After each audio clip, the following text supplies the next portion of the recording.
Well, I decided to become a chef because in the 8th grade, or the 7th grade, I was like 11 years old, and I had a home ec class, and we had to touch raw chicken, and the whole class was afraid to touch the raw chicken, and for some reason, it didn't bother me, I guess. Dug straight in the bag, played with the chicken. I like the feeling on my hands. Even to this day, I still like the feeling of raw meat on my hand when I play with raw meat.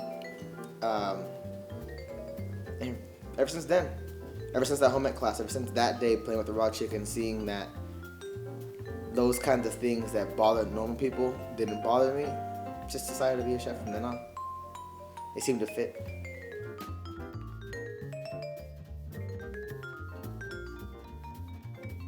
Well, the full name of my college is the International Culinary Schools at the Art Institute in San Bernardino.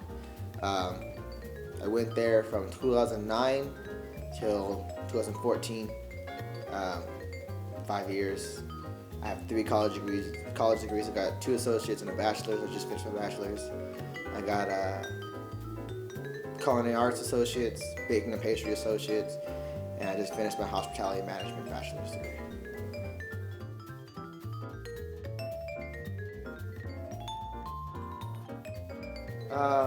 Most proud of is kind of difficult to say. I'm very proud of all my college degrees,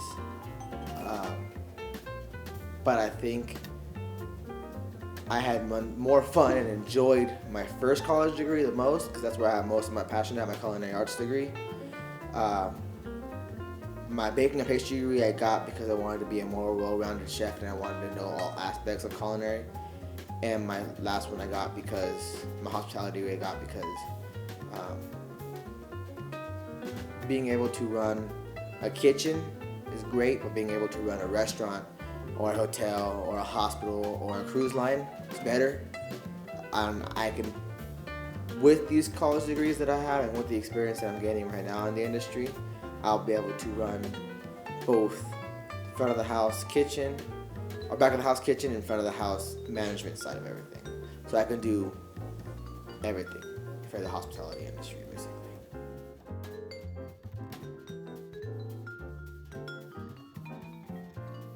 Well, I'd have to say that my favorite cuisines to cook and to eat and to research or do anything on would have to be Asian cuisine and of course Latin cuisine because I'm Latin and I love diving into my own culture, but I love the Asian culture so at the same time. So Asian cuisine is so fascinating to me because it's such detailed work, such little things.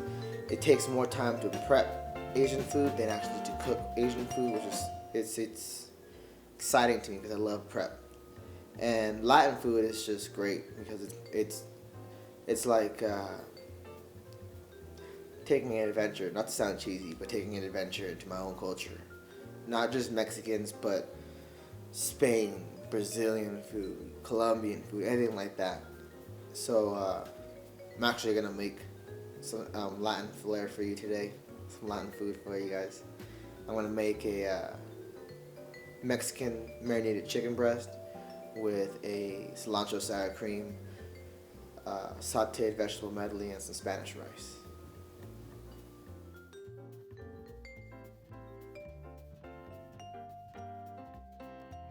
I'm gonna start off with, as you've seen in the video, we'll be cutting the vegetables first.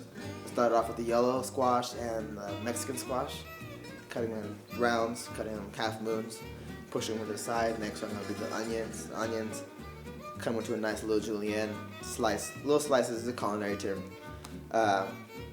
Next I had the bell peppers. You saw that I had the red, yellow, and orange bell peppers. Kind of also into juliennes, just nice little slices so that all the vegetables cook evenly, you know. Had all this to the side. Now for the chicken, I had the chicken marinated overnight. It's always best to marinate your meat overnight, or at least for a couple hours, you know, but best overnight. I had it marinated in orange juice, lime juice, cilantro, red onion, and garlic.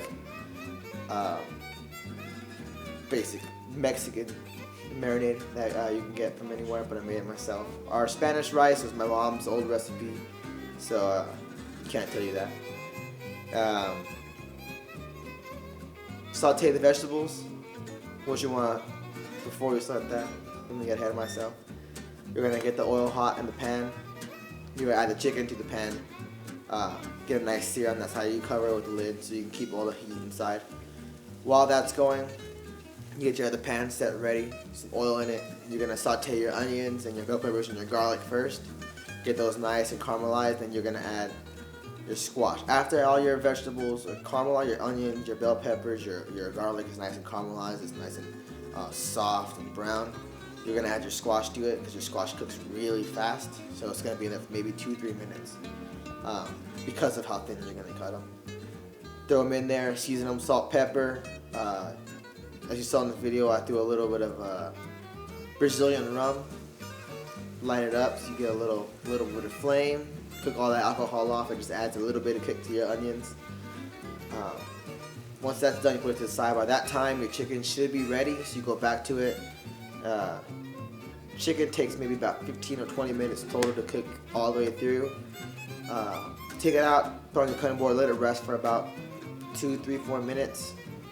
Letting the chicken rest is pretty much letting any kind of meat rest allows all the juices to instead of coming from the sides, it sends it back to the center and it stays moist in the center. After it's rested, slice it diagonal thin so it has a little presentation. You have your rice on your plate. You can put your rice up however you want to. I like to have mine right in the center, your chicken fanned out, vegetables in the corner, and then your cilantro sour cream right over the top. A little sprig of cilantro right on top, and there you go. Nice little Mexican flared dinner for you and your family. This industry itself is definitely not for the faint of heart. It's not for the thin-skinned people. There's a lot of anger and frustration going on in the industry, and but it's a lot of fun. Anybody that has the passion to cook, and not just people that think, oh, I like to cook, or I cook at home and I make mac and cheese or whatever like that. If you have a real passion, like you wake up in the morning, they tell you in school, or they tell you on TV or whatever it is, if you wake up in the morning and the first thing you think of is I want to cook something, and before you go to sleep the last thing you think of is I want to cook something, then you have a passion for cooking. You need to be in the industry. For any culinary students that are watching this video, not to put you down, not to sound bad, but I'm going to tell you like I was told when I first started here 5 years ago. If you have any doubts in your mind that the culinary industry isn't for you, that you don't want to be a chef, get out of the industry. Because if you have doubts already, then it's not for you. Unfortunately, I'm sorry how it sounds.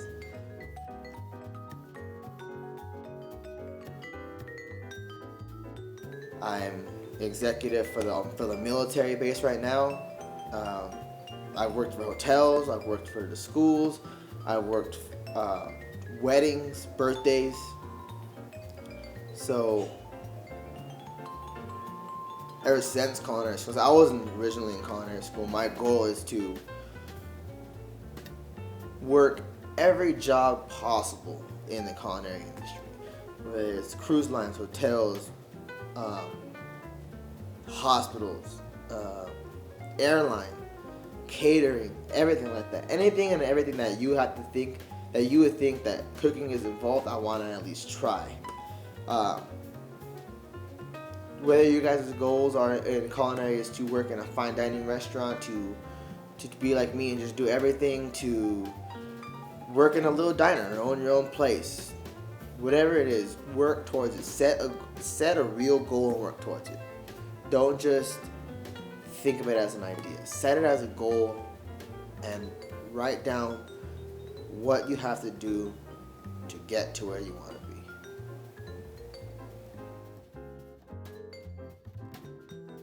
Well, thank you for watching the video. My name is Chef Hcordova, and I hope you actually enjoyed everything since my talented brother, Hector Hcordova. Thank you.